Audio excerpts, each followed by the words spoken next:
मुझे मुझे लगता है कि मैं एज़ ए कलाकार ही सही हूँ और हम लोगों के लिए पॉलिटिक्स सही है नहीं। रीज़न ये कि यहाँ सच बोलने पे प्रॉब्लम है। यहाँ जो सच बोलेगा वो कभी जीवन में मुझे नहीं लगता कि पॉलिटिक्स में वो बहुत आगे तक जाएगा। यहाँ सिर्फ़ झूठे वादे करना आपको अगर आता है तो आप पॉलिटिक्स में आओ। आपको दुनिया को सिर्फ़ बेवकूफ़ बनाना है तो आप आओ। हम लोगों ने सिर्फ़ ईमानदारी से अपने जीवन को लेकर चला है और हमेशा से हमने एक ज़िम्मेदार और ईमानदार दोनों चीज़ें हमारे अंदर थी, शायद तभी हम यहाँ तक पहुँचे। और हार का कारण देखिए, अब बिहार की जनता को बदलाव ही नहीं चाहिए, बिहार की जनता को बेहतर कुछ नहीं चाहिए। तो उसके लिए ज़िम्मेदार कोई नेता नहीं हो सकता, वो आरजेडी नहीं हो सकता। बल्कि मुझे लगता है कि वो ज़िम्मेदारी कहीं न कहीं पब्लिक को उठानी पड़ेगी कि अगर उसको बेहतर बिहार चाहिए, उनको बेहतर बिहार अगर दिख रहा है तो सही है, बेहतर बिहार मुझे लगता है कि मैं बेहतर हूँ और मैं बेहतर अपने जीवन में अपने बच्चों के लिए कर रहा हूँ।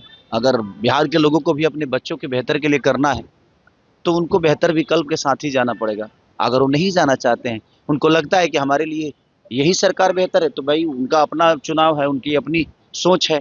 उसके लिए ना हम दोषी हैं और ना कोई सरकार दोषी है। तो बिहार के लोगों को सोचना पड़ेगा जो उनके जीवन में उनके बच्चों के भविष्य के लिए कौन बेहतर सोच सकता है। ललितपुर जाओ मामले में लालू प्रसाद यादव के परिवार को आरोपित तय किया है। तेज प्रताप ने कहा है कि हम लड़ेंगे। बिल्कुल लड़ना चाहिए। मुझे लगता है ना कि जिस उम्र से वो गुजर रहे हैं, उस उम्र में ऐसी चीज़ें उनके साथ नहीं होनी चाहिए। और जहाँ तक बात है कि उन्होंने बिहार को क्या दिया है, तो आप जाकर गाँव में पूछिए कि लालू प्रसाद यादव जी ने बिहार को दिया क्या है? जो अधिकार हमें बोलने के लिए, खटिया पे बैठने के लिए, हमें अपनी आवाज़ बुलंद करके कुछ कहने के लिए जो उन्होंने दिया है आवाज़, जो छोटे वर्ग के लोग थे उनको जो आवाज़ उन्होंने दी है, मुझे नहीं लगता कि अगर वैसा नेता हमारे बीच में नहीं होता तो शायद हम आज भी किसी न किसी दबाव में जी रहे होते। पर खेसारी जी जो आरोप लगे हैं तो क्या उसे आप बेबुनियाद भी मान रहे हैं?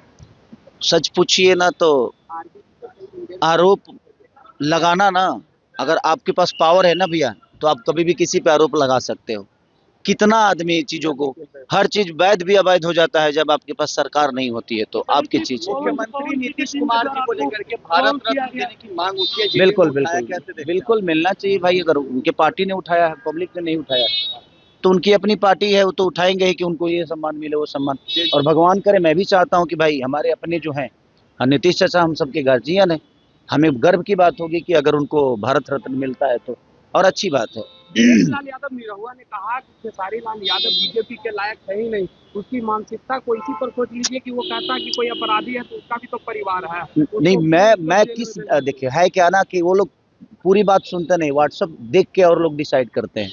मैं बीजेपी के लायक हूँ नहीं कि हूँ, ये वो डिसाइड नहीं कर सकते और उनको पता भी नहीं होगा कि कितने ऑफर खेसारी लाल यादव को बीजेपी से आया होगा। और उनसे पूछ के, क्योंकि पार्टी के ऐसा तो नहीं कि वो अध्यक्ष हैं, उनसे पूछ के तो कुछ होता नहीं है, बट कहीं ना कहीं अरे नहीं भाई यार, नहीं नहीं, मैं कोई ज्वाइन करना नहीं चाहता यार। मैं क्या बोला कि सच बोलने वाले कभी भी सफल नहीं हो सकते नेता नगरी में। जो झूठ बोलता है, जिनको झूठे वादे करनी है, जो झूठे वादों के साथ जीवन को चलाना चाहते हैं, वो मुझे लगता है कि राजनीति के लिए सही।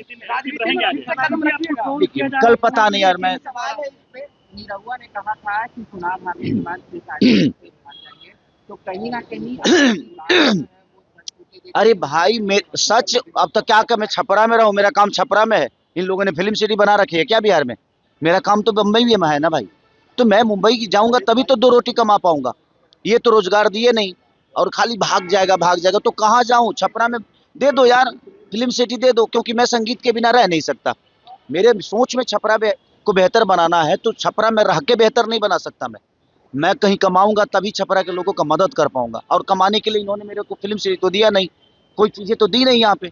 तो मेरा सारा काम तो मुंबई में है, तो मैं वहीं जाके काम कर पाऊंगा। और मेरे बीवी बच्चे भी मुंबई में रहते हैं, तो भाई अब उनको भी, उनके बीवी बच्चों से उनको लेना देना तो है नहीं, बट मेरे बीवी बच्चों से तो मुझे लेना देना है ना भाई। मेरा फैमिली है और मैं फैमिली को बहुत प्यार करता हूँ, तो मुझे मुंबई तो जाना पड़ेगा, क्योंकि मेरे पास फैमिली है।